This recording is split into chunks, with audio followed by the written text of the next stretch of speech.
আসসালামু আলাইকুম, স্বাগতম জানাচ্ছি বিবিসি নিউজ আন্তর্জাতিক সংবাদে। শুরুতেই সংবাদ শিরোনাম, এরপর বিস্তারিত। যে 4 ধরনের সম্পদের জাকাত দিতে হবে। জাকাত ও ফিতরার পার্থক্য কি? ফিতরা কাদের জন্য প্রযোজ্য? যে 4 কাজে রোজার কাজা করতে হবে, কাফফারাও দিতে হবে। রমজানে কবর আযাব বন্ধ থাকে, এ কথা কি সঠিক? দর্শক, এতক্ষণ শুনছিলেন সংবাদ শিরোনাম। এখন বিস্তারিত। আপনি যদি ইসরায়েলের ধ্বংস চান এবং মুসলিমদের পাশে থাকেন, তাহলে ভিডিওতে লাইক করে চ্যানেলটি অবশ্যই সাবস্ক্রাইব করে দিবেন এবং আপনার মূল্যবান মতামত অবশ্যই কমেন্টে লিখে জানিয়ে দিবেন। এখন বিস্তারিত। যে 4 ধরনের সম্পদের জাকাত দিতে হবে। ইসলামের 5টি স্তম্ভের একটি হল জাকাত, যা মুসলিম সমাজে সম্পদের ভারসাম্য ও দরিদ্র মানুষের অধিকার নিশ্চিত করে। 4 প্রকারের সম্পদের ওপর জাকাত ফরজ হয়, যার বিবরণ সংক্ষেপে তুলে ধরা হল। প্রথম প্রকার, ভূমি থেকে উৎপাদিত শস্য ও ফলফলাদি। ভূমি থেকে উৎপাদিত শস্য, ফসল ও ফলফলাদির ওপর জাকাত ফরজ। আল্লাহ তাআলা বলেন, ইয়া আইয়ুহাল্লাযীনা আমানু আনফিকু মিন তাইয়্যিবাতি মা কাসাবতুম ওয়া মিম্মা আখরাজনা লাকুম মিনাল আরদ। হে মুমিনগণ, তোমরা তোমাদের বৈধ উপার্জন এবং আমরা তোমাদের জন্য ভূমি থেকে যে শস্য উৎপন্ন করি তা থেকে আল্লাহর নির্দেশিত পথে ব্যয় করো। সূরা আল বাকারা, আয়াত 267। অন্য আয়াতে আল্লাহ তাআলা বলেন, ওয়া আতু হাক্কাহু ইয়াউমা হাসাদিহি। আর তোমরা ফসল কাটার সময় তার হক জাকাত আদায় করো। সূরা আল আনাম, আয়াত 141। রসূলুল্লাহ সাল্লাল্লাহু আলাইহি ওয়াসাল্লাম বলেছেন, ফিমা সাকাতাতিস সামাউ ওয়াল উয়ুনু আও কানা আসারিয়ান আল উশুর ওয়ামা সুকিয়া বিন নাবহি নিসফুল উশুর। আসমান ও ঝর্ণার পানিতে কিংবা স্বেচ্ছা উৎপাদিত ফসলের মধ্যে 1/10, আর যা সেচের মাধ্যমে আবাদ হয় তার মধ্যে 20 ভাগের 1 ভাগ জাকাত প্রদেয়। বুখারী 1483। ফসলের জাকাত ফরজ হওয়ার পরিমাণ। ফসলের ওপর জাকাত ফরজ হওয়ার নির্ধারিত পরিমাণ হল 5 ওশক, কারণ রাসূলুল্লাহ সাল্লাল্লাহু আলাইহি ওয়াসাল্লাম বলেছেন, লাইসা ফি হাব্বিন ওয়ালা সামারিন সাদাকাতুন হাত্তা ইয়াবলুগা খামসাতা আওসাকিন।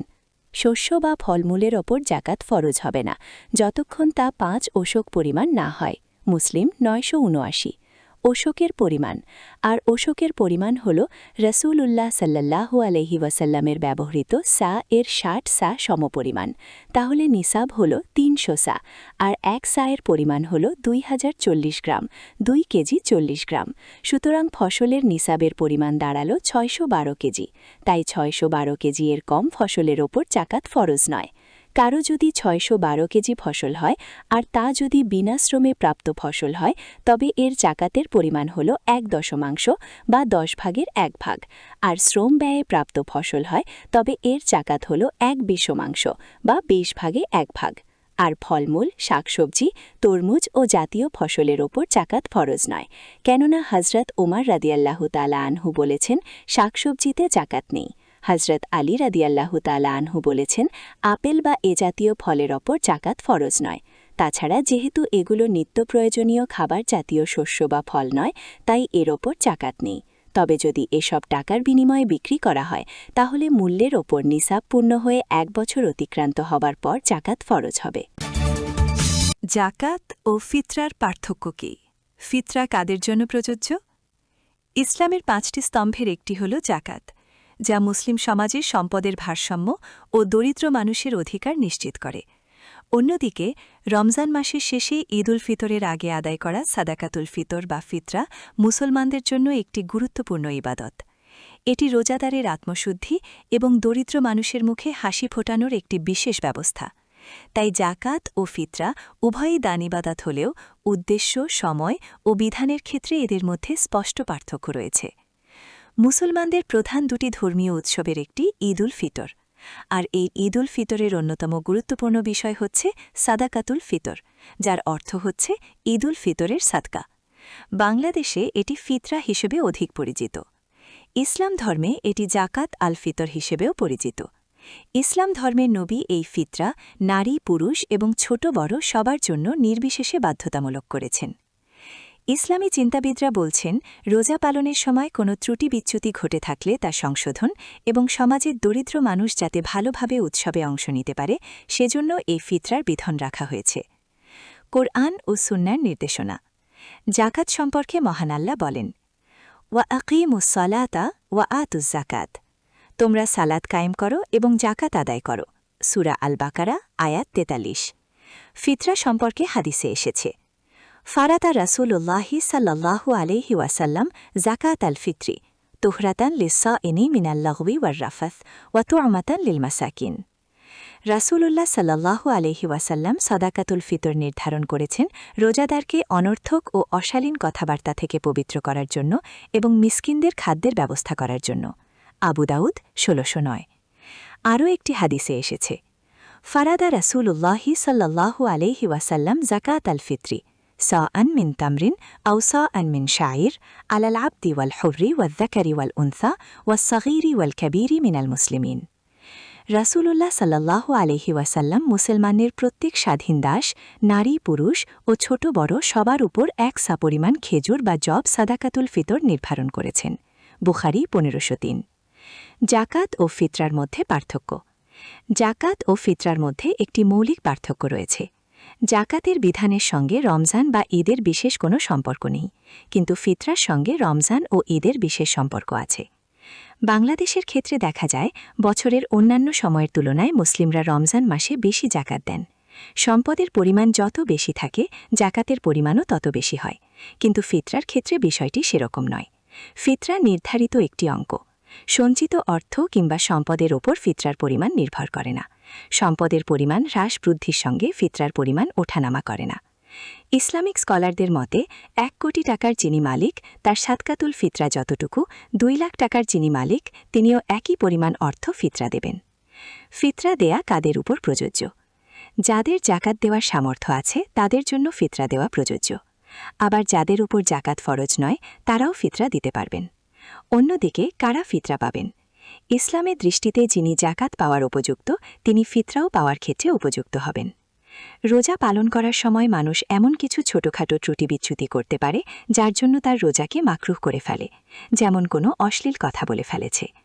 এই ফিতরা আদায়ের মাধ্যমে রোজা পরিশুদ্ধ হয়। ফিতরার আরেকটি উদ্দেশ্য হচ্ছে ঈদের আগে দরিদ্র মানুষের জন্য আহারের ব্যবস্থা করা বা তাদের আর্থিকভাবে সাহায্য করা, যাতে তারা এই অর্থ দ্বারা ঈদের দিন উদযাপন করতে পারে। জাকাত ও সাদকাতুল ফিতর উভয়ে ইসলামের গুরুত্বপূর্ণ আর্থিক ইবাদত। জাকাত মুসলিম সমাজে সম্পদের সুষম বণ্টন নিশ্চিত করে, আর ফিতরা রমজানের ইবাদতকে পরিশুদ্ধ করে এবং দরিদ্র মানুষের ঈদের আনন্দে অংশগ্রহণের সুযোগ সৃষ্টি করে। তাই প্রত্যেক সামর্থ্যবান মুসলমানের উচিত যথাসময়ে জাকাত ও ফিতরা আদায় করে আল্লাহ সন্তুষ্টি অর্জনের পাশাপাশি সমাজে সহমর্মিতা ও ভ্রাতৃত্ববোধ প্রতিষ্ঠা করা। যে ৪ কাজে রোজার কাজা করতে হবে, কাফফারাও দিতে হবে। মাহে রমজানের অন্যতম বিধান রোজা পালন করা। এর জন্য প্রয়োজন সংযম। এ মাসে কিছু বর্জনীয় এমন রয়েছে যা রোজার দিনে আমাদের অজান্তেই ঘটে যায়, তখন রোজা ভেঙে যায় এবং সেই রোজার কাজা ও কাফফারা উভয়টি আবশ্যক হয়। এমন ৪টি বিষয় তুলে ধরা হল। স্ত্রী সহবাস। রমজানে রোজা রেখে দিনের বেলা স্ত্রী সহবাস করলে বীর্যপাত না হলেও স্বামী স্ত্রী উভয়ের ওপর সেই রোজার কাজা কাফফারা ওয়াজিব হবে। হাদিসে পাকে এসেছে, জাআ রাজুলুন ইলান নাবিয়্যি সাল্লাল্লাহু আলাইহি ওয়াসাল্লাম ফাকালা হালাকতু ক্বালা ওয়া মা শা'নুকা ক্বালা ওয়াকাতু আলা ইমরাআতি ফি রমাদানা ক্বালা তাস্তাতিউ তু'তিকু রাকাবাতান ক্বালা লা ক্বালা ফাহাল তাস্তাতিউ আন তাসুমা শাহরাইনি মুতাতাবি'াইনি ক্বালা লা ক্বালা ফাহাল তাস্তাতিউ আন তুত'ইমা ৬০ মিসকিনান ক্বালা লা ক্বালা ইজলিস ফাজালাসা فأتي النبي صلى الله عليه وسلم بعرق فيه تمر والعرق المكتل الضخم قال خذ هذا فتصدق به قال أعلى أفقر منا فضحك النبي صلى الله عليه وسلم حتى بدت نواجذه قال أطعمه عيالك নবী সাল্লাল্লাহু আলাইহি সাল্লামের কাছে এক লোক এসে বলল, আমি ধ্বংস হয়ে গেছি। তিনি বললেন, তোমার কি হয়েছে? লোকটি বলল, রমজানের দিনের বেলা আমি আমার স্ত্রীর সঙ্গে যৌন সঙ্গম করেছি। তিনি বললেন, তুমি কি একটি গোনামাজাত করতে পারো? লোকটি বলল, না।